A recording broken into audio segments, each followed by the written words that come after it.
Buenos días, los saluda Alberto Arévalo, cineasta, docente universitario.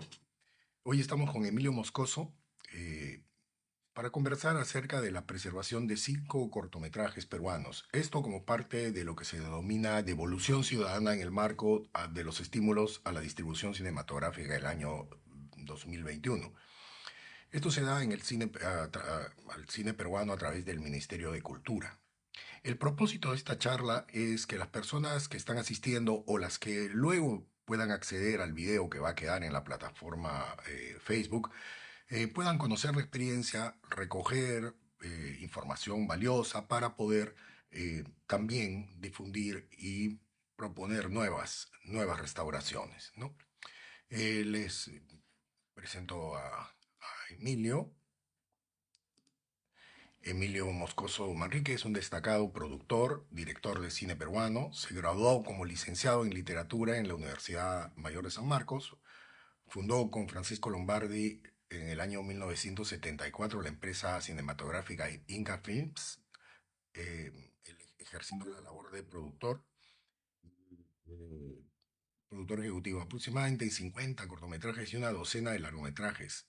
Largometrajes importantes como Muerte al Amanecer, Maruja en el Infierno, La Ciudad de los Perros, La Boca del Lobo, Caídos del Cielo. Él ha dirigido una docena de cortometrajes, entre los que destacan Viejos Quilgueros, que se trata sobre viejos compositores y cantantes criollos, así como Retrato de Humareda Pintor, que está en este paquete de restauración, y Fotografía de un Sueño. Él es fundador de la antigua Asociación de Cineastas del Perú, que se fundó en el año 75, y ha ejercido diversos cargos en el Consejo Directivo.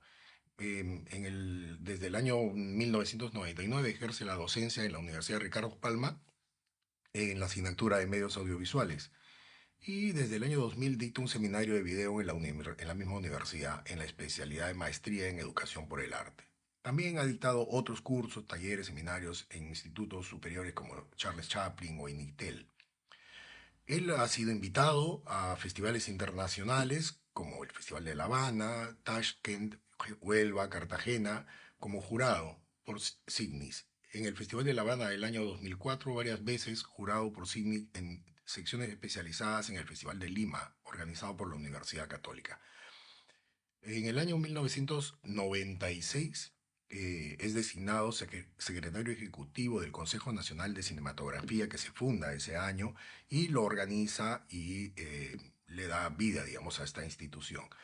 Ganó con su empresa Greti Producciones Audiovisuales en el año 18 el concurso de preservación audiovisual para restaurar 5 obras. Ganó también en el año 2020 otra vez el concurso de restauración y ha seguido restaurando obras. Es una labor constante de restauración. Los últimos 50 años se ha dedicado a la actividad cinematográfica en general.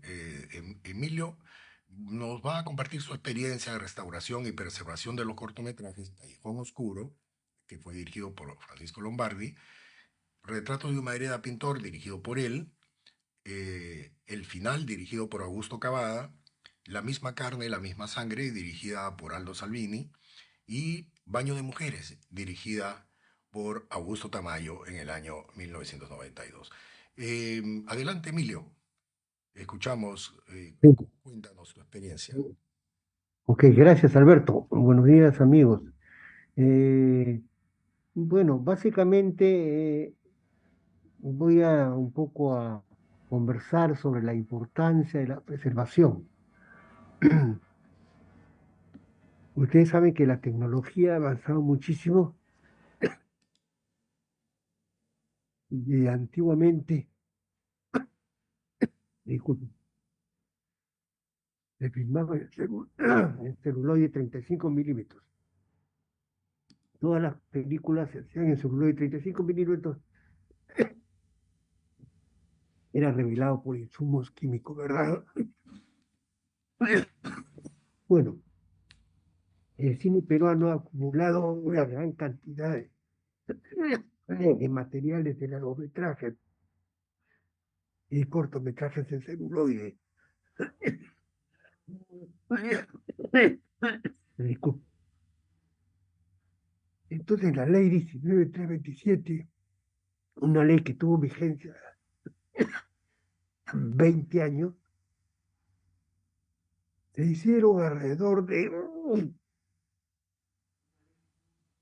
900 cortometrajes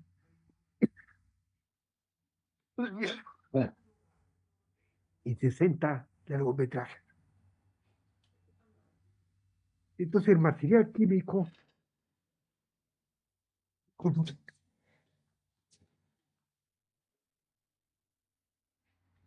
les estaba explicando un poco la historia, por qué se preserva, por qué necesariamente tiene que preservarse, por qué tiene que conservarse el material celuloide para formar la Cinemateca Nacional, por qué tiene que cuidarse al cine peruano. Entonces, decía también de que durante 20 años tuvo vigencia una ley donde se hicieron más de 900 cortometrajes y cerca de 60 largometrajes. Este, estos largometrajes fueron registrados en material celuloide 16 milímetros, que luego eran ampliados, o material 35 milímetros. Este material se deteriora, se malogra, le sale hongo, tiene que ser guardado en condiciones, tenía que haberse guardado en condiciones muy ad hoc, temperatura adecuada, aire acondicionado. Aún así, en el transcurso del tiempo sufre muchos daños, se ondea. Llega un momento de que proceso este deterioro que va desapareciendo la emulsión y se valora el material. Desaparece y con lo cual no queda nada de registro. Pero los peruanos agradecemos a Dios porque la tecnología ha permitido y permitirá seguir salvando este material peruano a través del proceso de restauración y de digitalización o digitalización y restauración. Entonces, el material ese se digitaliza a 2K o 4K en un laboratorio ad hoc. El proceso es muy simple, muy sencillo. Lo primero que tiene que hacerse es investigar en qué material se encuentra. Mucho material peruano ha desaparecido. Muchas películas, largometrajes, sobre todo en la década de 36 a 46, donde estuvo 10 años, en los 3 primeros años, un auge llamada la época de oro del cine peruano, ese material prácticamente ha desaparecido. Pero la 19327 permite que todavía se conserve,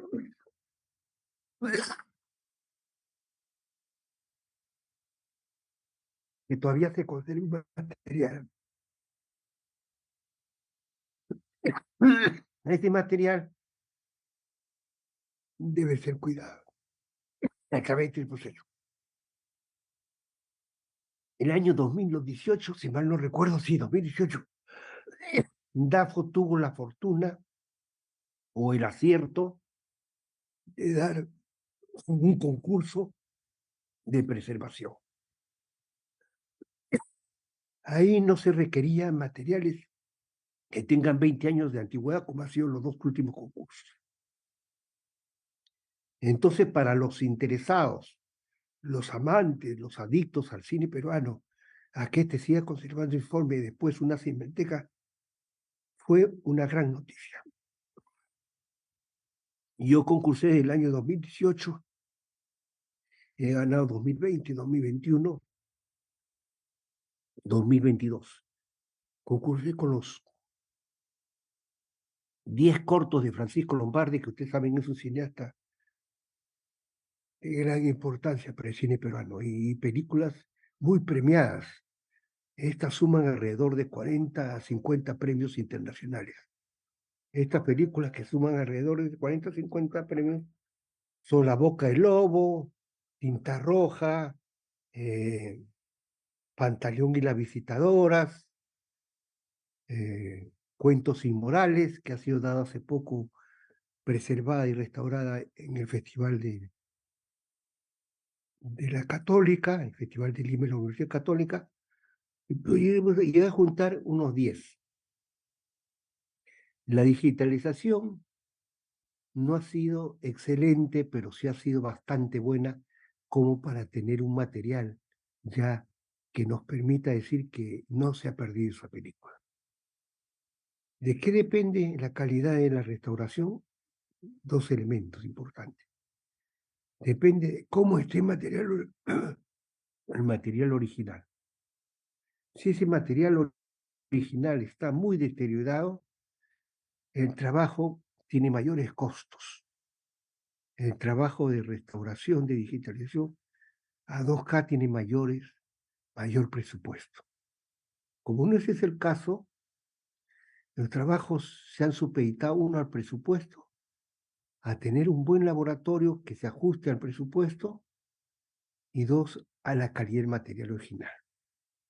Ha sido en caso, por ejemplo, de Cuentos Inmorales, ha sido muy arduo, ha tardado años, porque lo recogió la Cinemateca de la Católica y comenzó a restaurarse cuadro por cuadro, porque el material original estaba perdido y fue encontrado en un depósito incluso anegado, lleno de agua. Imagínense cómo quedó. Se descubrió así de casualidad, porque un señor de que el laboratorio había quebrado, un señor nos avisa tardíamente de que había muchas películas peruanas que estaban anegadas. Fue el resto del largometraje Lombardi buscar en qué laboratorios había estado. No se ha encontrado la mayoría de ellos en negativo, hubiera resultado mucho mejor, pero sí en positivo, y en eso se ha ido trabajando. En la conversación que nos atañe ahora era fundamentalmente por los 5 cortometrajes históricos. Ha seguido el mismo itinerario, el mismo proceso, ¿no? Son Retrato de Mareda Pintor, que lo dirigí el año 83, imagínense, 93, 2003, cerca de 40 años. Ha sido el final de el segundo cortometraje del guionista de La Boca del Lobo, de Augusto Cavada. Ha sido uno de los primeros, de las primeras expresiones cinematográficas de Augusto Tamayo, que ahora ya tiene como 7, 8 largos, y también La misma carne, la misma sangre, de Aldo Salvini, uno de los cineastas más destacados en la anterior ley 19327, para mí el más personal, el más autoral. Este material felizmente fue rescatado al positivo y guardado en la Cinemateca de la Pontificia Universidad Católica. Fue encontrado el original en algunas bóvedas ya de los cines que habían quebrado, y también en algunas casas de los directores. Bueno, como ustedes se darán cuenta, es un trabajo muy arduo, es un trabajo que recién comienza. Yo estoy fundamentalmente interesado porque me interesa el cine peruano y porque me interesa que este cine peruano sea visto, este cine preservado sea visto por las nuevas generaciones, que hubo una historia, que hubo un proceso anterior que catapulta los logros que se están consiguiendo a través de los concursos y de estos últimos largos. Esos cortos fueron los primeros esfuerzos, fueron los primeros tanteos, formó nuevos cineastas. Imagínense en estos 5 cortometrajes de quiénes son. Lombardi, que después hizo una carrera que tiene cerca de 20 largometrajes, son de Augusto Tamayo, que tiene 7, 8 largos, y sigue haciendo cine y va a seguir haciendo cine, pues todavía es una persona con energía. Augusto Cavada, tal vez el mejor guionista peruano, y Aldo Salvini, un director que ha hecho como 40 telenovelas y muchos largos y 3 o 4 largometrajes. O sea, sirvió de escuela. También nos va a servir mucho la preservación para formar una futura cinemateca que tanto reclama. Todo país civilizado, por decirlo, por usar un término un poco duro, pero también exacto, tiene una cinemateca. En Latinoamérica, que yo sepa, casi toda Latinoamérica tiene cinemateca. México, por ejemplo, ni hablar, bueno, México tenía una industria, ¿no? Entonces ese es el esfuerzo. Hay laboratorios peruanos, hay un laboratorio peruano. Este trabajo fue hecho en un laboratorio venezolano porque tenía la ventaja de un presupuesto mucho más accesible y todavía tenía experiencias anteriores. Venezuela fue un país con cierta industria, ¿no? De laboratorios, muchos cortos, muchos largos, se llegaron a revelar en Venezuela y aún supervive Bolívar, que haya hecho un buen trabajo, Bolívar Fina. Bueno, no sé, esta es una forma sucinta. ¿Cuál sería el otro interés? A ver, yo creo que el interés es la búsqueda de largos y cortos interesantes. A mí me parece que los largos hay que seguir investigando dónde se encuentran. Muchos se han perdido. DAFO ha puesto una base, ha puesto hasta 20 años de antigüedad.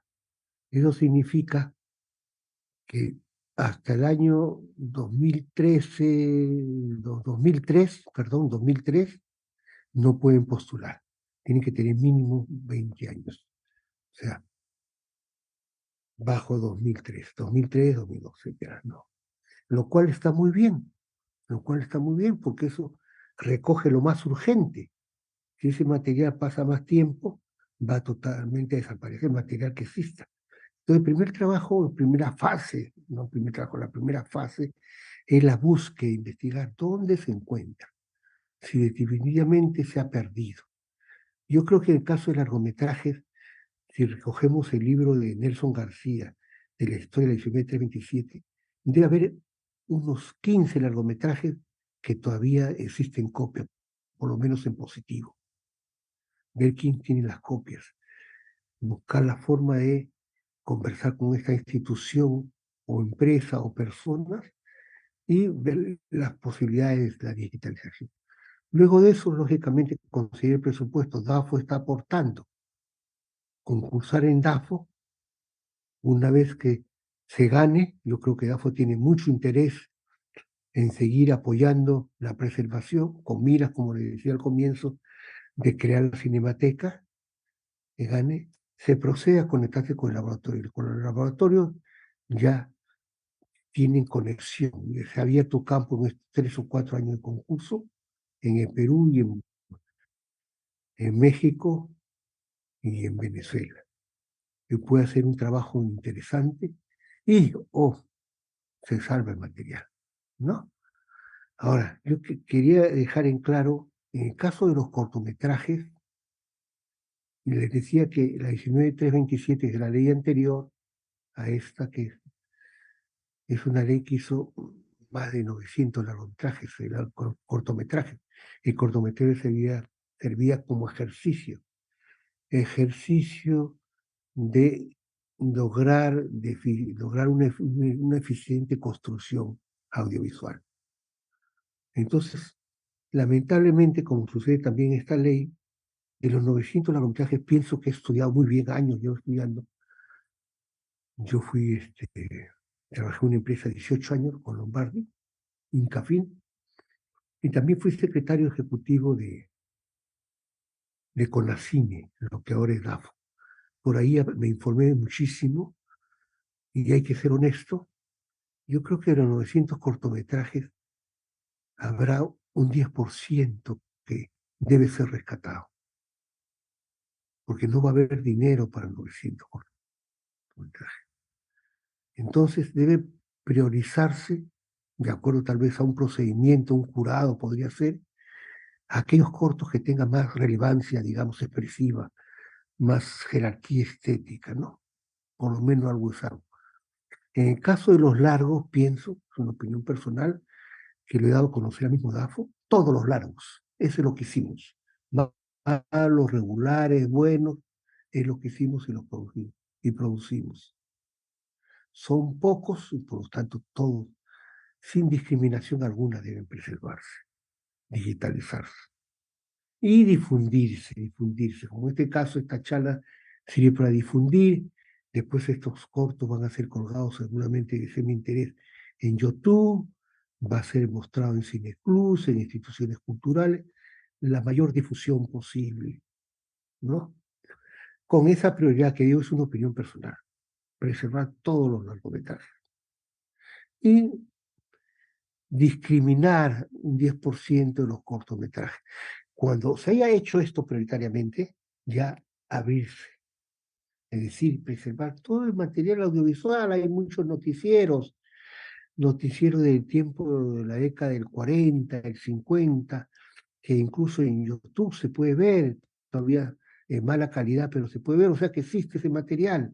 Es un material riquísimo en cuanto a conocer todo el contexto histórico peruano. Eso sirvían los noticieros, la noticia del momento, que después ha trascendido y ahora ya es historia. Por ejemplo, hasta deportiva, cuando Lolo Fernández se despide del fútbol, ¿no? El año 1953 del siglo pasado, cuando el general dictador Manuel Odría inaugura el Hospital del Empleado, ¿no es cierto? De Rebagliati, también es histórico, ¿no? Los discursos, todo ese contexto es importante para escribir alguna vez en base a la imagen la historia de nuestro país. Miren qué rico es. Y si esto es cuidado, restaurado, o maravilla, es como una biblioteca, ¿no? De cultura, de información, de historia y de otras disciplinas más, ¿no? Luego también, no solo los noticieros, por ejemplo, si ustedes acceden a YouTube, van a ver micro, micro documentales de 3 minutos, creo que cuenta cerca de 200 la Biblioteca Nacional, que no están preservados en mala calidad, pero bueno, vale mucho el interés de difundirlo, ¿no? De cómo era la Lima, de acontecimientos sociales, acontecimientos culturales, de tal vez alguna vez de matrimonios de la iglesia de San Pedro, de la burguesía, de inauguración de tal evento, entonces, en todos esos materiales son riquísimos, todo eso debe ser restaurado, digitalizado y formando la Biblioteca Nacional de acá a unos años. Depende mucho del interés y del esfuerzo, ya no de instituciones, sino de personas. Se ha formado una comisión para generar la Cinemateca con el eslogan de Cinemateca ya, pero la Cinemateca comienza salvando el material. Si va a seguir pasando un año, pasando incluso meses, ese material que aún no se descubre dónde está, yo que he investigado, sé que mucho material en tales instituciones está, se va a seguir deteriorando y va a ese momento en que llega a ser irreversible su recuperación. Ese es lo importante de, de este material, de estos cortos, que como ustedes se dan cuenta son bien escogidos. La Cinemateca de la Católica tiene algunos cortometrajes y tiene también algunos largometrajes que están ahí, a la espera. Si cuentan con un espacio y con aire acondicionado, no tiene muchos recursos tampoco como para decir que esto se va a salvar totalmente. Ya, la única forma de salvarlo es digitalizándolo. Es la única forma.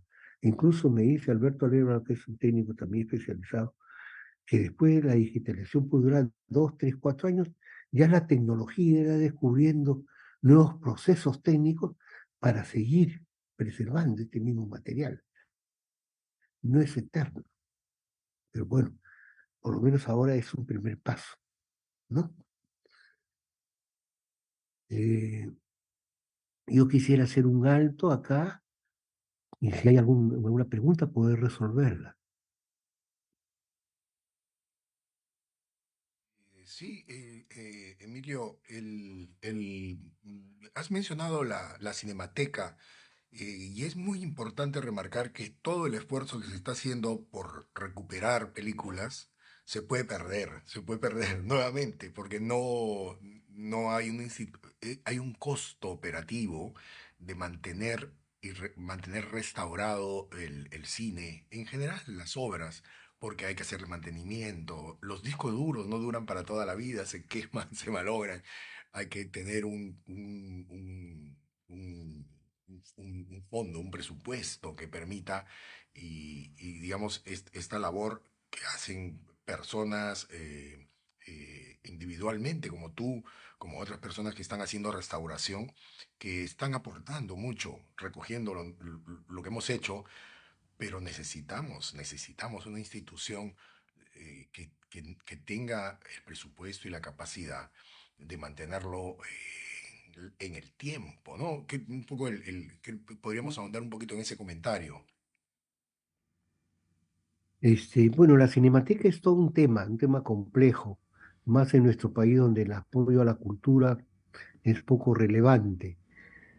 En el caso de la cinemateca es una lucha de muchos años. Yo no entiendo tampoco muchas cosas, ¿no? Es propio de nuestro país, con todas las falencias que tiene, con todo el desinterés por todo lo que es cultural, ¿no? Y cuando estaba en Conacine, estoy hablando desde el año 96, sí, desde el año 96, conversé mucho para crear la Cinemateca. Conversé mucho con, sobre todo con asesoría jurídica del Ministerio de Educación, que es la que dependía del CONACYNE de ese entonces. Lo único que rescaté después de conversar con todo, con muchos abogados eficientes, con buena intención, que esto es un marasmo burocrático. El Congreso, con varios congresistas, no solo yo, sino comisiones para crear cinematecas, por supuesto todos estaban de acuerdo, pero eso es teórico. Al final se necesita un- una ley y que esa ley tenga un sostén económico, un respaldo económico, que cuál es la ley sin dinero que lo respalde, como tantas leyes que se han venido dando. Es inocuo, es un engañamuchachos. Entonces al final les decía de que lo que aún rescaté es que se cree una cinemateca independiente al CONACINE, independiente en este caso sería independiente a DAFO. ¿Por qué? Porque DAFO tiene su propio reglamento, su propia estructura, sus propias características, que ya es bastante sobrecargada. La universidad tendría que ser algo así como un organismo público descentralizado, ¿no? Descentralizado, organismo público independiente y con su propio fondo. Tengo entendido que la ley está dada, no dada, perdón, la ley está elaborada, pero está encarpetada desde hace varios años. Lo recogió un congresista, la hizo suya. En total, ese congresista dejó de serlo y se quedó paralizado. Dafo, con su inacción sobre esta cinemateca, revela que no está en capacidad de formar. Entonces es más complicado. Ese organismo público no descentralizado, y esta idea la recoge algún congresista, tal vez podría intentar. Como ver, el punto está casi cero, Ujú, casi cero. Pero hay que irse nutriendo el material. Lo que ha hecho DAFO está muy bien, va copiándose material y ya si se da esta ley de creación de cinemateca, que es urgente y necesaria, incluso por respeto a nuestro país mismo, ujú, ¿cómo es posible que no se tenga una biblioteca?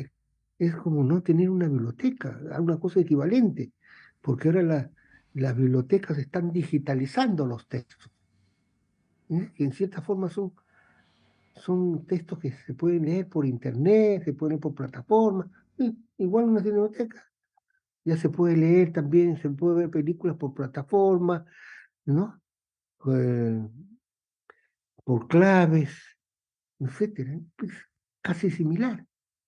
En que nos tengamos es una vergüenza. Las nuevas generaciones que aprenden. Todo tiene un proceso histórico, una causa, un antecedente. En la que hacemos cine, ¿no? Pues hacemos cine porque otros hicieron el esfuerzo, otros anteriores a ellos también hicieron el esfuerzo.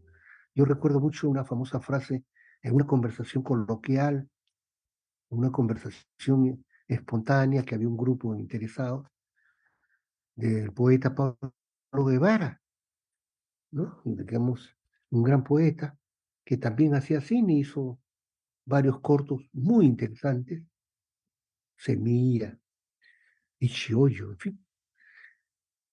Él nos dijo, ustedes tienen mucha suerte porque recién había salido la actual ley. Ustedes tienen mucha suerte. En mis tiempos no había nada, nada, todo era desierto. Entonces yo curiosamente oculté y tenía toda la razón del mundo. En la década del 50-60, del 50 al 60, solo se produjo un largometraje, el año 58, que es una película que se llamaba La muerte llega al segundo show, que es la copia está totalmente perdida, ya no existe.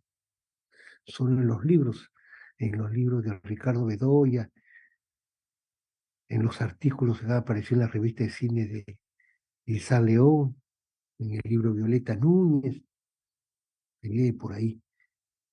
De repente, hace pocos años se descubre que en esa década se hizo casi un mediometraje donde aparece el pintor Fernando de Cislo y la poetisa, la gran poetisa Blanca Varela, que se llamaba Esta noche no es medianera.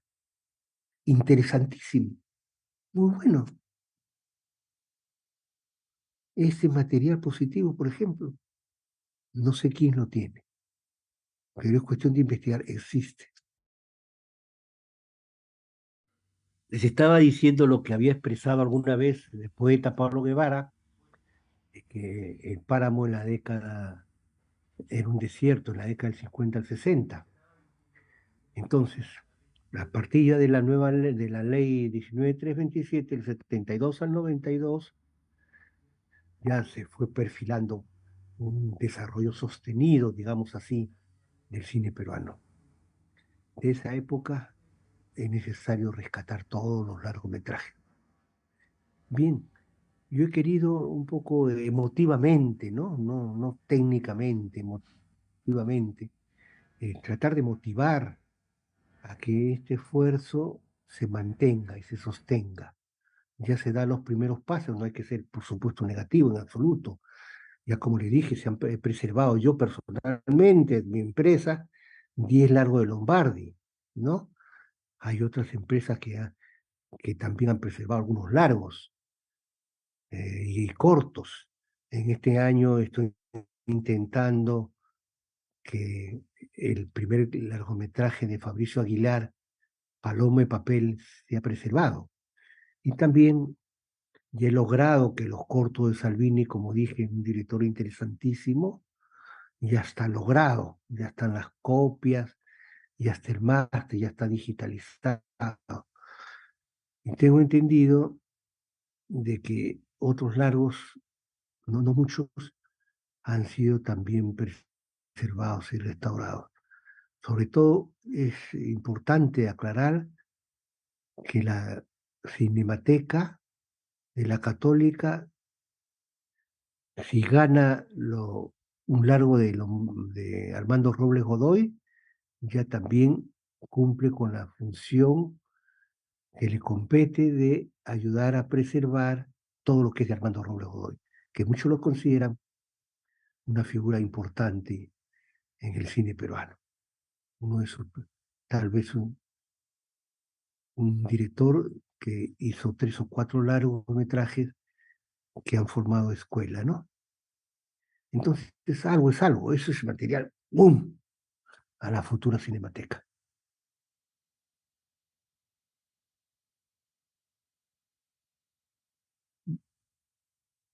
A ver, Alberto. Sí, creo que, bueno, tuvimos una interrupción por un loop extraño, pero felizmente solucionado. Eh, es importante la difusión de este material que has rescatado. eh, debe programarse en algún festival, en una muestra, ¿cierto? Para poder, para que el público en general, los estudiantes que están formándose en el quehacer del cine peruano, también conozcan esas referencias que las tienen ya, porque muchos de estos cortos, algunos están en YouTube en una calidad muy baja y que ahora vamos a tener el placer de verlos en la mejor calidad posible, ¿cierto? Eso es importante hay que ver las formas de difundirlo y de que llegue a la mayor cantidad posible de personas para que puedan disfrutar también de este material, conocer la historia. Concuerdo contigo que hay que ver lo que hicimos para seguir avanzando, porque si no estamos repitiendo el mismo error. Vamos a repetir siempre el mismo error, ¿cierto? Hay que ver cómo avanzamos, cómo crecemos. Y de hecho, yo sí que también estoy en la docencia, veo que los jóvenes miran mucho lo que se ha hecho en el cine peruano y tienen sus referentes claros, ¿no? Y entonces es valiosísimo este rescate y ojalá se puedan programar pronto en alguna función, en algún evento, para poderlos apreciar en pantalla grande, digamos, no en pantalla de sala de cine. ¿Algo que quieras agregar, Emilito? Sí, solamente agradecerle lo que si no me escuchaban en el instante, en el momento inmediato, bueno, queda colgado en la plataforma, eh, no con el ánimo de, de egoísmo, de disertar algo, ¿no? No hace ninguna disertación, sino con el ánimo simplemente de dar a conocer la importancia de asumir una actitud frente a la historia del cine nacional, del cine peruano. Y lo primero que debe ser asumir es que también el cine peruano está haciendo un cine interesante, está haciendo un cine con grandes posibilidades. Hemos visto en el festival que se está produciendo muchísimo. Hay estadísticas, se dice que se ha filmado el año pasado más de 60 largos. Increíble, claro, con la digitalización, con la camarita digital, la facilidad se acrecienta, ¿no? Aumenta. Y todo esto viene a ser pues una continuidad, eslabones continuos de un proceso anterior. Y ese proceso anterior también nos da un panorama de no solamente desde el punto de vista cinematográfico, sino a través de la cinematografía conocer, informarse, descubrir, revelar,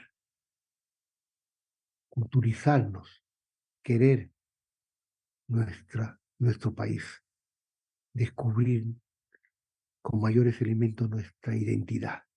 Esa es la importancia del cine y esa es la importancia que al ver una película, ¿no? De la década del 50, de la década del 60, perdón, de la década no sé, de la década del 60, de la década del 70, de la década del 80, nos motiva, nos despierta, ¿no? Nos impulsa a querernos más como país. Muchas gracias. Bueno, muchas gracias, Emilio, por esta conversación. Siempre es interesante hablar de cine con alguien que sabe tanto de cine, ¿cierto? El video estará disponible, reiteramos, el video estará disponible para quien quiera verlo, difundirlo, enterarnos de cómo son las cosas. Muchas gracias a quienes nos han estado viendo y muchas gracias a los que nos van a seguir viendo en el tiempo. Cerramos hoy nuestra charla. Gracias, Emilio, muchas gracias por su participación.